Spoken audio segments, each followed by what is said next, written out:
The 4.1 magnitude earthquake, which affected North Devon and parts of South Wales, was recorded at Hartland in North Devon by the British Geological Survey. On paper it looks impressive, but out on the ground, where people were walking their dogs, it seemed to have passed unnoticed by many. My husband got a text message as we were on the Burrows and said to us, "Have you felt the earthquake?" And we didn't, not at all. We're at the top of the highest building in Barnstaple. This is the Civic Centre.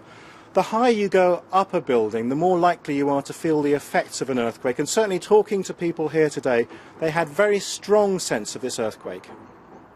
The Chief Executive of North Devon Council is on the 3rd floor of the building. He says he definitely noticed the earthquake.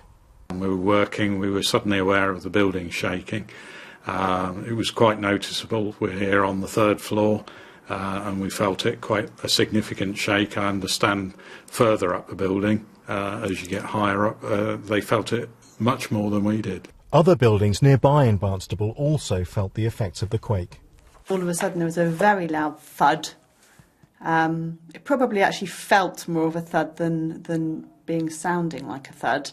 And everybody just looked around at each other as if to say, what on earth was that? Lots of frowning going on. It was more like something strange had happened rather than anybody being particularly scared or frightened or panicked. It was just kind of a bit mysterious.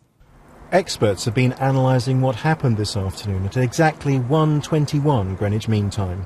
This is what we might call a moderate earthquake in terms of the UK, and we get an earthquake of this size roughly every 3 years or so somewhere in the UK. So we're no strangers to earthquakes of this size, and in fact we have had many earthquakes that are bigger than this. In 2008, for example, there was a magnitude 5.2 earthquake in Lincolnshire that was felt widely all over the UK. In recent months, the weather has dominated everyone's conversations, but tonight commuters returning home had a new topic to discuss: the North Devon earthquake.